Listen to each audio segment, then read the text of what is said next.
এক ছিল এক অদ্ভুত গ্রাম। সাধারণ কোনো গ্রাম নয়, নাম ছিল ভূতের গ্রাম। তবে ভয় পেও না, এই গ্রামের ভূতেরা কারো ক্ষতি করতো না, বরং তারা ছিল খুবই দুষ্টু, খেলাধুলা প্রিয় আর সাহায্যকারী। গ্রামটা ছিল একেবারে জঙ্গলের ভেতর।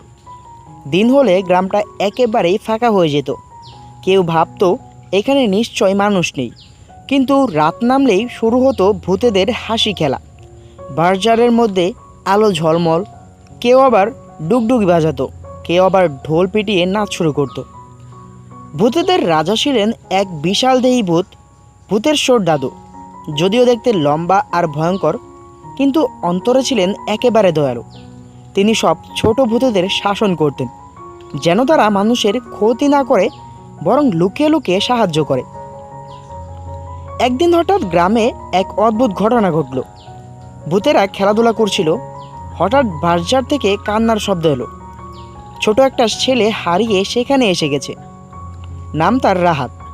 সে পথ ভুলে একেবারে ভূতেদের গ্রামে চলে এসেছিল। ভূতেরা প্রথমে ভয় পেয়ে গেল। আরে, এ তো মানুষ, এখন যদি আমাদের দিকে চিৎকার করে পালায়। কিন্তু রাহাত কাঁদতে কাঁদতে বলল, আমার বাড়ি খুঁজে পাচ্ছি না, আমি হারিয়ে গেছি। ভূতেশ্বর দাদু বলেন, ভয় পেও না ছোট মানব শিশু, আমরা তোমার কোনো ক্ষতি করব না, তুমি আমাদের অতিথি। এ কথা শুনে রাহাত অবাক। সে তো ভেবেছিল ভূত মানে ভয়ঙ্কর, কিন্তু এখানে সবাই তো এত মিষ্টি। রাহাতকে আনন্দ দেওয়ার জন্য ভূতেরা নানান খেলা শুরু করে। এক ভূত তার শরীরকে লম্বা করে দোলালো, রাহাত তার দোল খেলে লুটোপুটি খেলল। আরেক ভূত নিজের কান থেকে রঙিন আলো বের করে আকাশে ফুল আঁকলো। রাহাত আনন্দে মুগ্ধ। সে বলল, তোমরা তো একেবারেই জাদুকরি, তোমাদের গ্রাম তো আরো বেশি সুন্দর। ভূতেরা খুশি হয়ে বলল, হ্যাঁ, এটাই আমাদের ভূতের গ্রাম, তবে মানুষেরা আমাদের কখনোই দেখে না।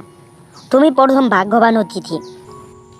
রাতে ভূতেশ্বর দাদু রাহাতকে নিয়ে গেল এক পুকুরের ধারে। সেখানে জলে চাঁদের আলো ঝিকমিক করছে।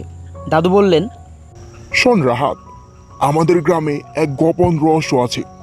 আমরা আসলে মানুষকেই ভালোবাসি, তবে মানুষ আমাদের দেখে ভয় পায়, তাই আমরা দূরে থাকি। কিন্তু আমরা চাই মানুষ আর ভূত একদিন বন্ধু হবে।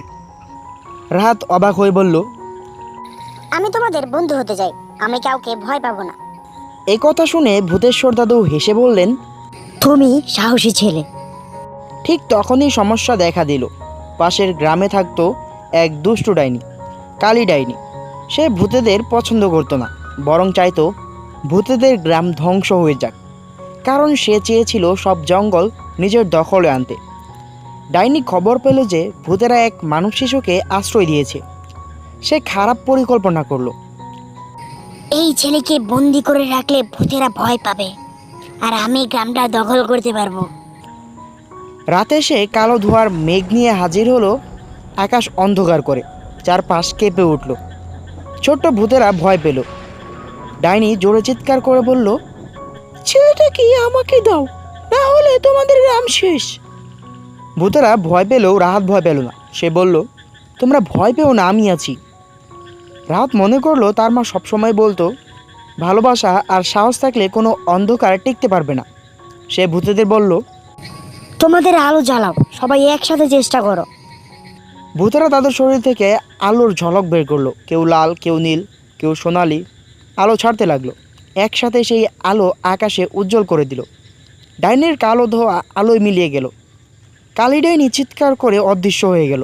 ভোর হতে না হতেই ভূতেশ্বর দাদু বললেন, রাহাত, তোমার বাড়ির পথ আমরা জেনে গেছি, এবার তোমাকে পৌঁছে দিতে হবে।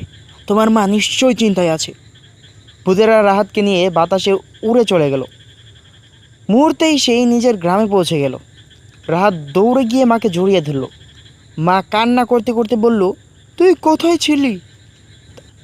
রাহাত হাসলো আর আস্তে করে বলল, আমি ভূতের গ্রামে ছিলাম। মা অবাক, কিন্তু রাহাতের চোখে খুশির ঝিলিক দেখে আর কিছু জিজ্ঞেস করলো না। সেদিন থেকে রাহাত আর ভূতেদের গোপন বন্ধু হয়ে গেল।